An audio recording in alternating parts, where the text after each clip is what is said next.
Hello and welcome to Reality Check. This is a channel for you if you're interested in content around mental health, family care, mental health in the workplace, parenting, relationships. If that's something of interest to you, you are in the right place. Remember to subscribe, comment, and share this episode with someone who might find it useful. So today we are going to be talking about parenting and how it affects marriage relationships. And of course, joining me is Dr. Evas and Mwine, founder of the International Center for Mental Health and Family Care. And she's also a mental health expert and advocate, very passionate about families, mental health, parenting, relationships. She's the right person to go to if you need any advice or if you have questions. So welcome to the show, Thank you, Doctor. You look lovely. It's good to have you back again with another exciting conversation. So parenting is one of those inevitable stages, or at least it's expected to be inevitable for couples. We're talking about transition from just being the couple to now having children. We talk through a number of children that we are going to have, and then the actual job of raising those children. And that can take a toll on any couple. It can be both exciting and draining. To start us off, I want us to start on a positive note. What does parenting, what kind of impact does parenting have on a couple? A happy impact. Happy impact on a couple. It's responsibility. Yes. That comes with joy. Sometimes, of course, responsibility is not entirely comfortable. True. But then it comes with mixed feelings. Yes. So we have a lot of joy. The fun of seeing this, this gift. But then it requires more energy, more commitment, a change in our schedules, and it touches, it just takes you to another level where you can't do things the way you used to do them. It requires us to touch on our private lives as individuals, and so now you have another person depending on you. So it's an experience, and I would say that it depends on how an individual receives it. Yeah. Some people receive it as a burden, others receive it as a joy, and others see it as responsibility, and so the way you approach it matters. Yeah. So is there a sense of achievement for couples? You know that we started on this journey as just the two of us, but now, a child or children have been added to our number. Do you feel like some parents or couples feel that way? Of course, the bigger part of us, we feel that way, and it's a big achievement. It's a desire for everyone to have a child, and when not they everyone. Come. Actually, not everyone.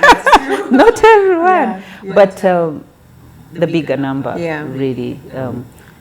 We look forward to that. However, when children come, again, the way we view them, as I say, the way we approach it, the attitude with which we approach it matters. For sure. So and sometimes the attitude is out there in our subconscious mind. It's not showing on the surface, but sometimes we feel like, this is too much. But answering your question, of course, and it may not be uniform, but it comes with a whole sense of achievement, just in having the child, but of course in raising them as well. There's a lot of achievement when we see our children really grow and make exploits and achieve a number of things, so it's very comforting. It is. So in transitioning from being a couple to having children, there's always the expectation versus the reality, and I think you've already kind of touched on the responsibility that comes with it. Can you paint a picture for us on what the expectation is versus what actually happens when we get our children? Expectation by by the couple? By the couple, yes. Yeah, that, oh, you know, we're going to get children, they're going to be added to our number, and, you know, it's an exciting time. Maybe we don't even realize how much our lives are going to change. I think you've already answered the question, because, yes, we don't know. Most of the time we look at it purely from the joyous side. They're going to be added, we look at them, the joy they bring to our family. But sometimes we don't look so much at the responsibility that comes with it, how much it is, and also how much we really need to make adjustments in our private lives, in our work life, in our everything, how much effort it takes. Sometimes we don't know, we don't go there, so we take it one day at a time until you realize how much adjustment you need to make. And for some, they don't make adjustments, others do painfully, others, you know, do it as a matter of obligation. So women are usually the ones who are most excited about having children, and yet our lives change the most, or at least it appears that way. It feels like we are giving up more, and I guess spending more time, you know, with these children. So could you help us understand how the lives of women change versus the lives of men? Okay, so... and how that eventually impacts the marriage. That's right. So in terms of who gets more excited, I think both of us are excited. Just in different... But the way we express it, you know, so women tend to express emotions more. Men get excited about children, but they probably are not so expressional or expressive, and so it feels like they are not excited, but they are. We are all excited. Going back to women, it's a reproductive role, and to begin with, and so the process of having a child, by our nature, it takes more because we carry the child and we connect, and so many changes that have, so many adjustments we have to make in our bodies and as well as lifestyle, so many things. That's right. But then on a positive note, it also comes with more, because children tend to be more attached to this primary person more than the father, because most of the time the fathers sometimes are not part of the whole pregnancy process.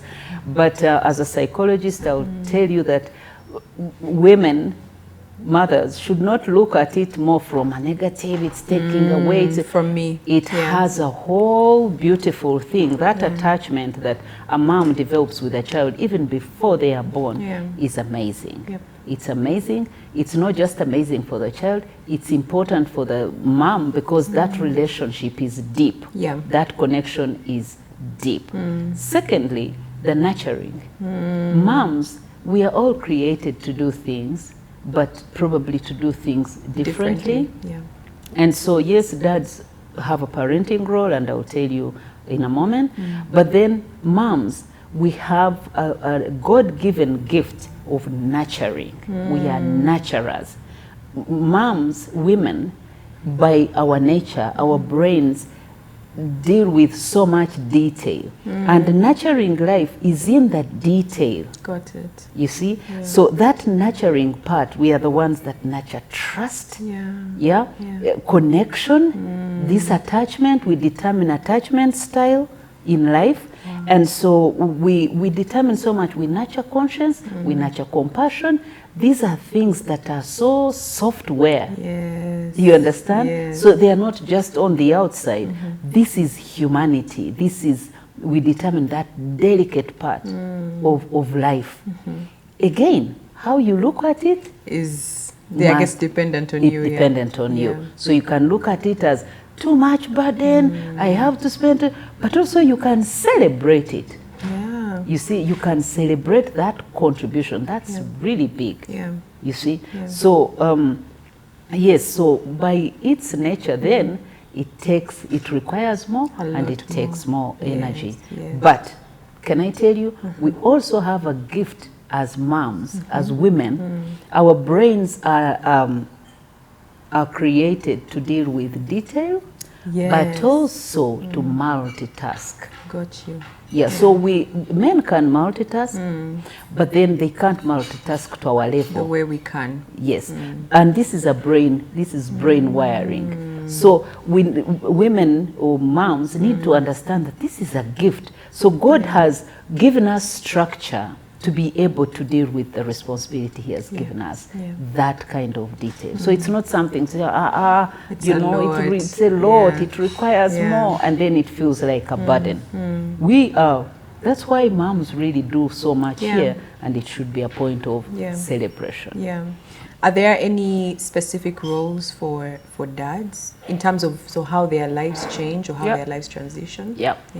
So dads, of course, there is parenting is unfortunately when we get children, when children come, because moms deal with so much and they have to give so much to the child. Sometimes dads get the temptation to think, now that a child has come, I've been forgotten. And my role is done. Yes. No, but there is, dads have a huge contribution. That's why I always say that dads, it takes two people to make a child, and it takes two people to nurture a child. Oh, okay. Right?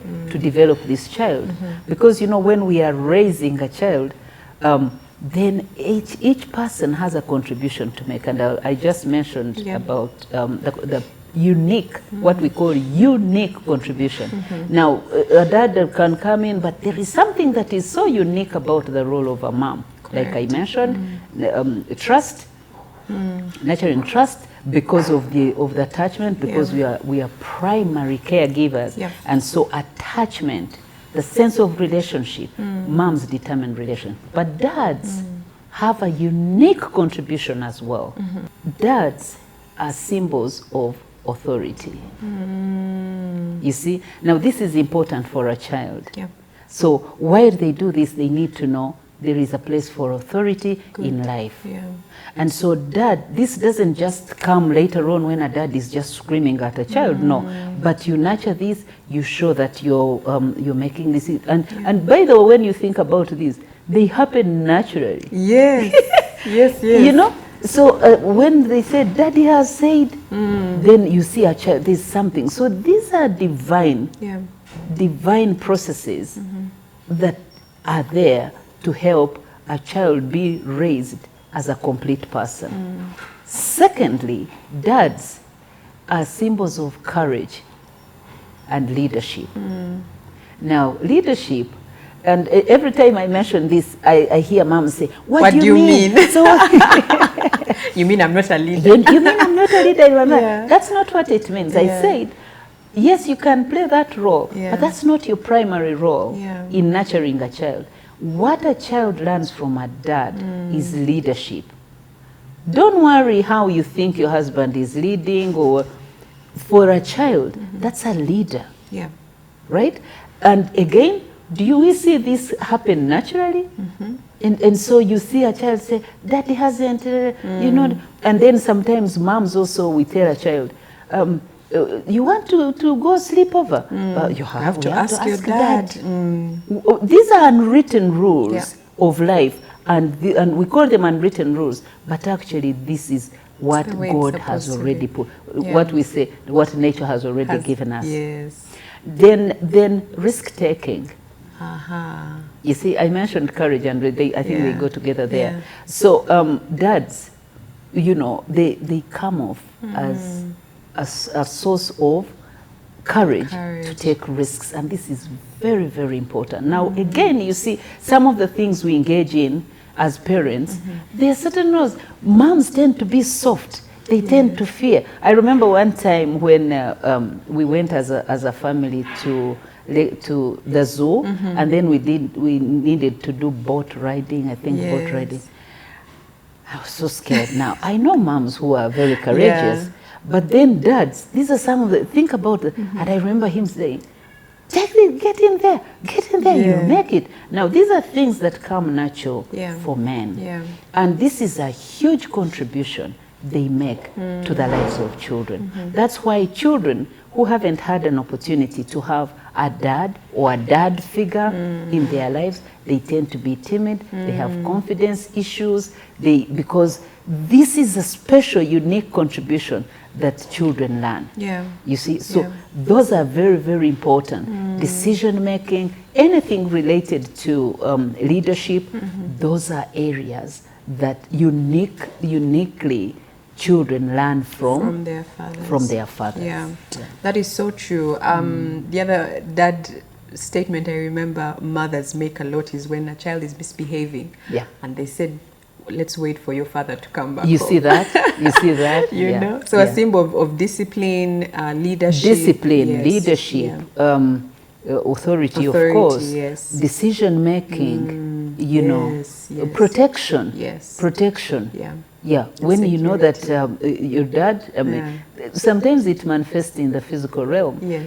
Just closing gates and closing doors. And so somehow, do you see how these are divine processes or natural processes, anything we call natural, then now we are trying to fight some of these natural processes and reasoning them out. I know. But I want to tell you there is a special contribution. So moms care, nurture, and so conscience and compassion, honesty, character teaching, the 4 magic words. You see, the 4 magic words. Anything, you see, that requires detail. The structure of a child and living in society and having the basic discipline and all these, those are learned from that. So dad. Big contribution.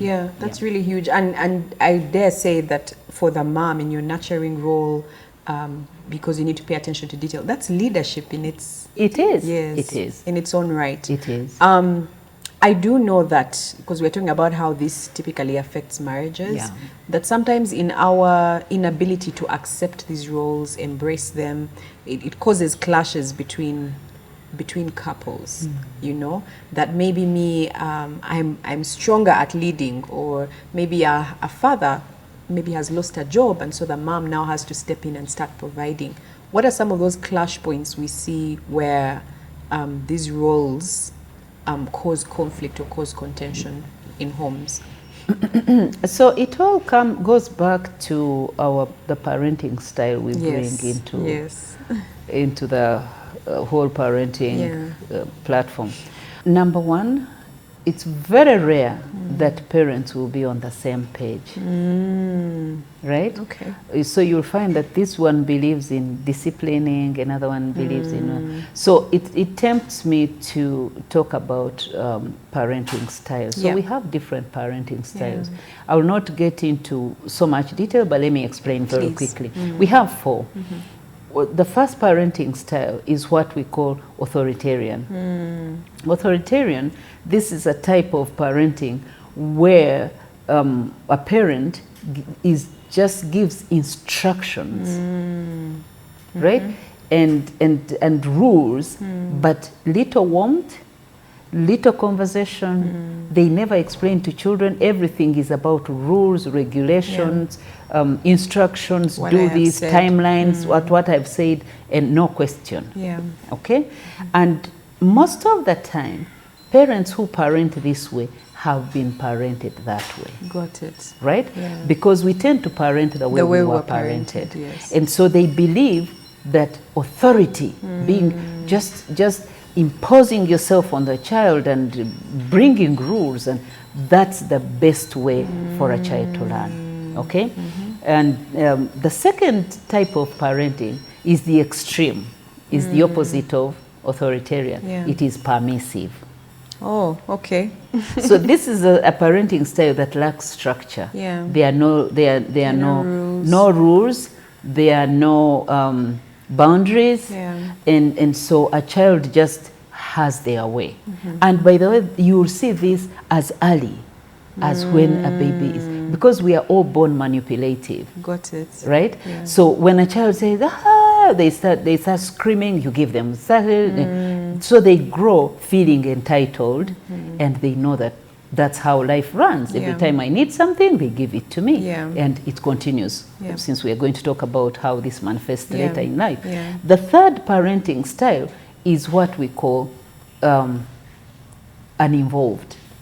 Oh. Uninvolved. Okay. This is where parents are not involved in the lives of their children, or one of the parents is not involved. Got it. So they manage from the background. And of course, sometimes this happens because it's circumstantial. Maybe someone has had a child out of wedlock, they cannot connect with the child. I mean, anything. All sorts of reasons. All sorts of reasons. But there are some parents who are living with children in the same house, but they are not involved in their lives. So they just provide material things, but they are not involved in the nurturing process. So the child never hears any word from the parent, never, you know, they just see daddy come in, go out, mommy come in, go out, and no word, no guidelines, no nothing, nothing. So sometimes they don't provide material as well. Wow. So uninvolved. But the most desired parenting style is what we call authoritative. Authoritative is where a parent gives guidelines, but there is also conversation, there is also warmth, there is grace. So a child knows that even if I make a mistake, you know, I can go to daddy and say sorry, and I will be forgiven. I will also explain myself where I was coming from. And then also a parent is willing to listen to what is happening, involving the child in decision making. We talked about it when we were talking about teenage parenting. So these 4 parenting styles, you'll find that most of the time we predominantly have one. Okay. And so the number one clash points for parents is that you'll find one is authoritarian, another one is permissive. That's a big conflict. It's a very big conflict. Number 2 is when parents, because you know what a child learns, 80% is from what they see. They observe. Now, the second clash point is where parents are not, maybe one is not modeling the right behavior before the child. And so one of them is so concerned that the child is learning certain unfavorable behaviors from another parent. But the main clash point is involvement, participation. That's a big one. Huge. It's huge. And most of the time, I hate to label to put labels, but I'll tell you, most of the time it's moms complaining that dads are not available. And this is real because it's even documented. Dads are having a hard time balancing work and family, especially parenting. So it's not unusual to find women scream and say, please come, at least spend time with your children, at least come, at least say something, at least say, because most of the time dads get detached. And when they get detached, they come back and they are what we call bribing. So they only get children, they give gifts. And so they say, oh, let's just go ice cream. And then they know that since the children they are good. They're okay. But it's not like an engaging activity. They will take, we see this all the time. Parents, or a dad or a mom, has the only time over the weekend, or maybe Saturday only or Sunday only. And even when they go out, they are on phone. They are not involved even in their activities. They've taken the children. So that is a major point of conflict. Because most parents, especially dads once again, are not involved in the lives of the children. And we take comfort in, I'm working for them, I'm providing. So provision is just seen only from material things. There's food in the home, there's this. They don't understand what I mentioned earlier, the unique contributions. A child is not seeing a leader in the family. A child, and when children grow, and they haven't had the presence of a dad, that's where we have more rebellion, because they haven't had the right model, someone to model leadership, to model authority, to model discipline. And so they are there. So they sometimes moms are helpless because by this time you're trying to nurture these things, but there is no structure which is provided by the dad. Yeah, that's so. Yeah, I mean you're right when you say that it's mostly mothers who are complaining. Yeah. And involvement being a trigger for contention in homes. Yeah. The other one that I have heard about that I would want for you to expound on is balancing the two roles. So balancing your parenting role and balancing your marital role. Let's call it that for the sake of this conversation. I know, for example, when babies are born, men tend to complain that the wives have neglected them because now they are tending to the baby. The wives will say, but the baby is vulnerable, you're an adult, you can take care of yourselves.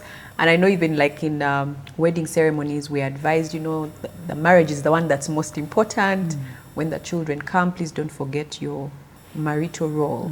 How can couples balance those two roles to avoid conflict and One of the things we need to understand is that all this comes from how we are mentally prepared for certain situations, because life is not comfortable. Life unfolds in seasons. We have comfortable seasons, we have uncomfortable seasons, and so again, what we were talking about earlier, if we approach it from the happiness, if we are looking for happiness, we're going to clash.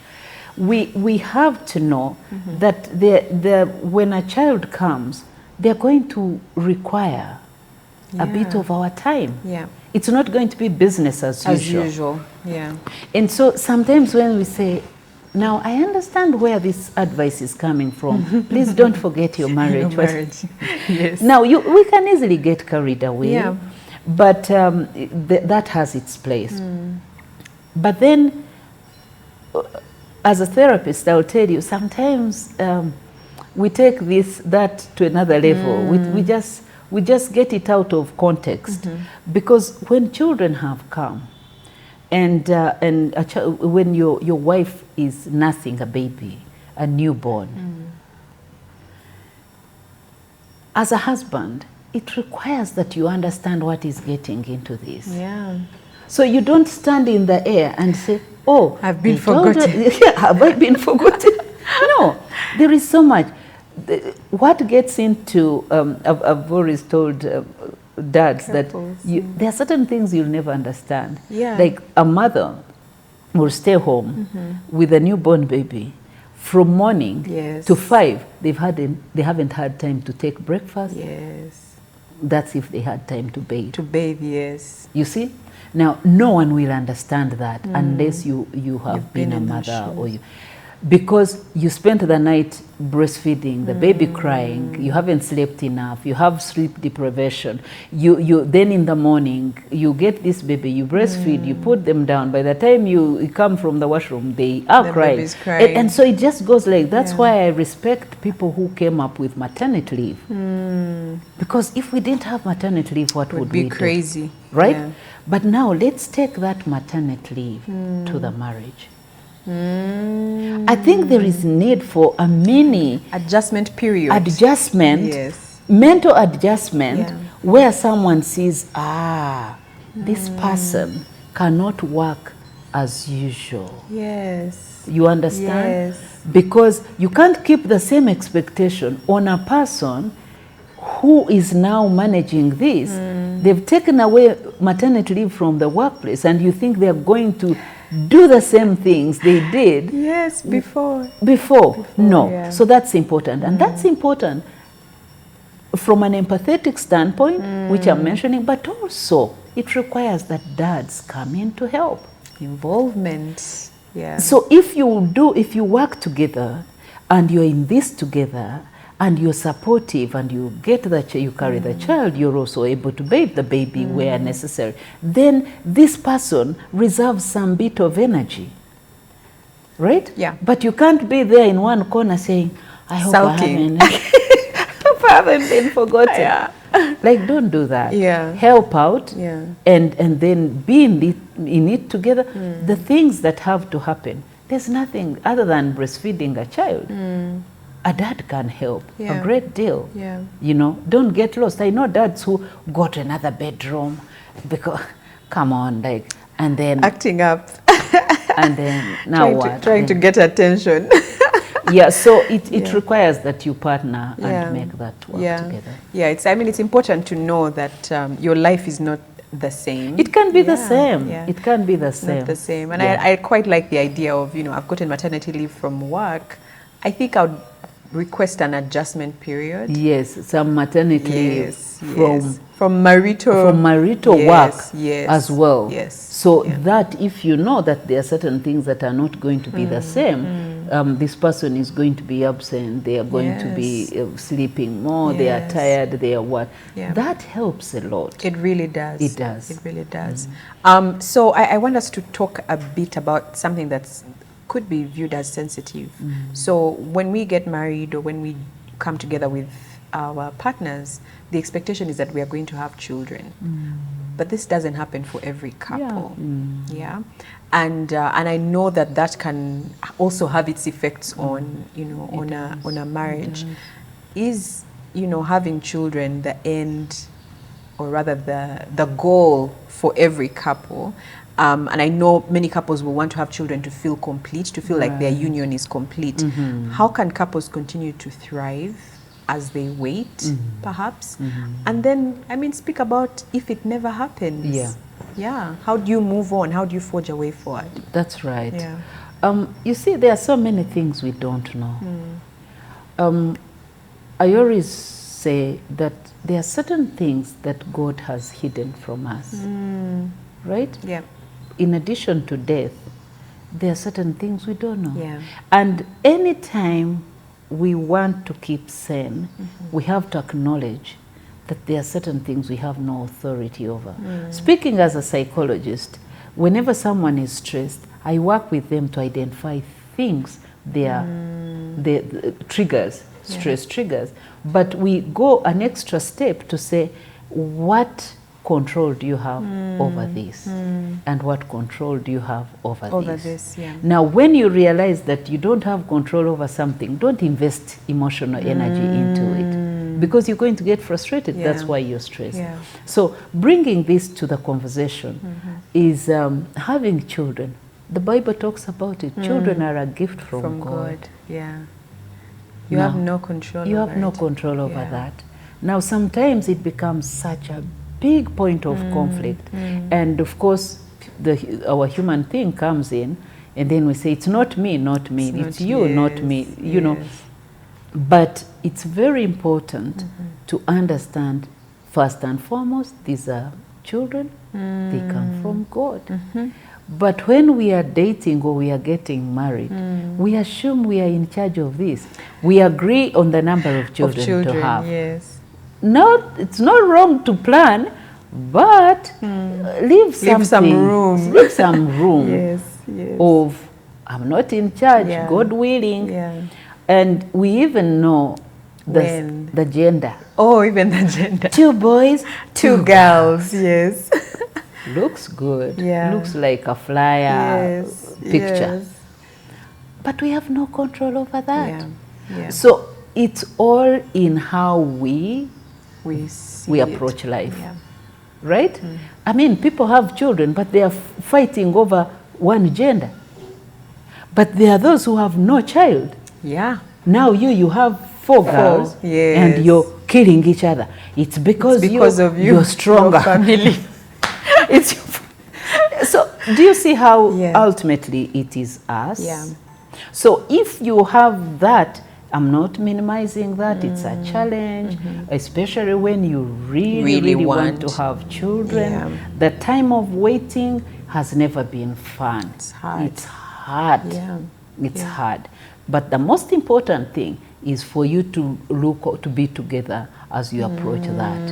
And when you're together and you're not turning your partner into the problem, you see this is a time of waiting, it's strenuous, it is hard. Don't make your partner hard by fighting them, blaming them, and doing all that, because then it's going to be harder. Then you're creating secondary problems. Now, when you work together, most likely you're going to come up with options. There are always options. For sure. There are 1,000 options to every problem. And so people have gotten children in other ways. You see, people have adopted, people have, but you have to be on the same page. That's really good. And I think, I mean, the most important thing is togetherness. Unfortunately, it's one of those things that can really create division within couples. And I think it's important to understand also that you are not in charge. You're not in charge. I think, you know, as someone who has tried for children, I know that when you really want something and you're very desperate for it, you're going to try so many things, you know, because there's trying many things with the mindset that I'm not in charge. Let me just try a few options here and there and see what sticks.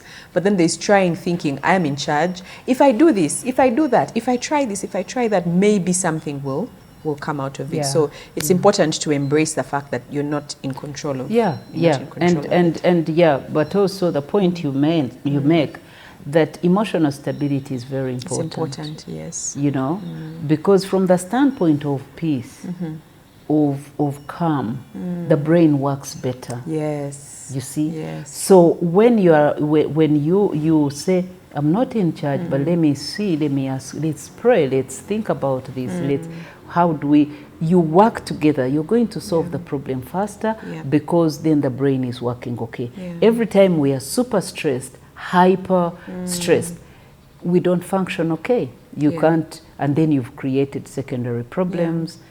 Stress is not a good place to deal with such essential things. Not at all. Not at all. Doctor, I want us to wrap up, and I want to ask you, how can we utilize parenting as a tool to enhance our marriages? So I know that sounds like a very technical question, but parenting has been added on to us as a couple. We were first together.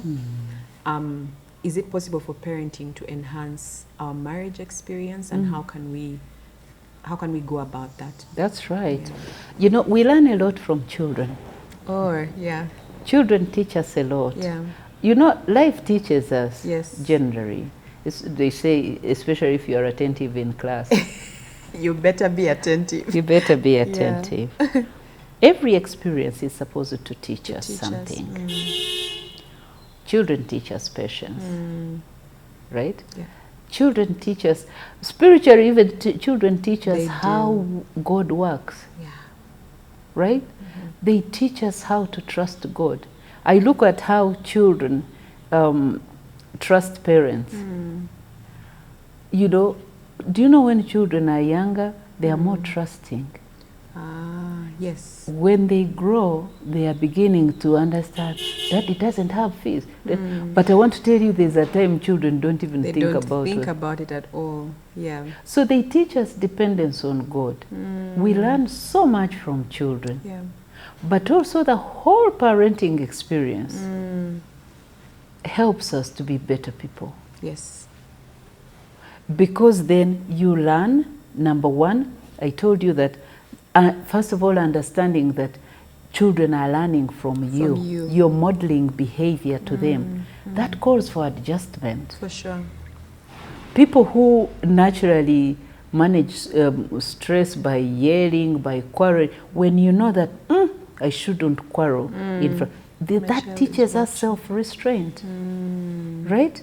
It helps us to manage our conflicts better when we know we're not supposed to fight in front of the children. Kids, now, do you know what that does in the long term? Now, as a psychologist and life coach, do you know we improve behavior through practice? Got it. You see? So if, for instance, you tell yourself, I'm not going to fight here. Then tomorrow you say, I can't fight here. Before you know, you're emotionally regulated. Yes. You communicate better. Sometimes we push ourselves to talk nicely because of our children. Yes. You see that?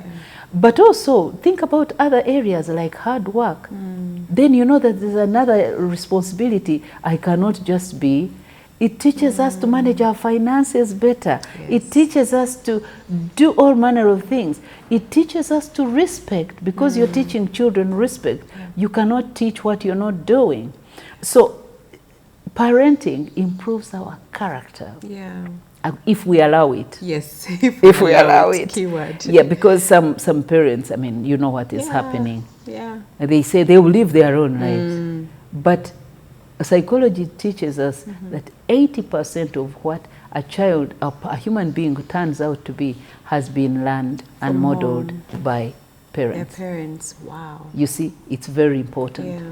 So this spousal subsystem in families, our marriage, what we call the spousal subsystem in a family system, it is a foundation, it's an anchor for children. You can't be great parents if you're in disagreement. That's true.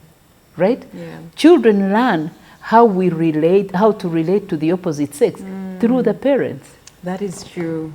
You that see? Is so true, yeah. Yeah. So all those things, how we approach our parenting is hinged on how our relationship is working. If we are horribly disrespectful, you know, our characters all over, we people of no integrity, children learn all these things from us. And they are seeing, they are watching, even when they are little. Yeah. We've seen our little children yell because they know, they've seen parents yell and they know. Yell. They've seen, you see. So it's very, very important for us to know that while we are training children, actually it's an opportunity for us to be better human beings, but also better partners. Yeah. That is so true. You know, my son, sometimes when I'm having conversations with Ben, you know, we are talking, it's not that we are quarreling, we are just having it's not even an argument. He's telling me about something that seems passionate, and I think he observes us, and every single time that happens, he tells his father, "No, Daddy, don't talk to Mommy like that." You see that? you know, and you know, I'm the one who has to tell him, no, we are having a conversation. We're not fighting. But you can tell that his antennas are up. They are hyper alert. Yes, hyper alert. He's noticing things like, oh, when they're talking like that, they don't seem like they are in love. Or like, you know. Yes. So it's an opportunity for us to be better. But when you think about it, like who told them? Nobody.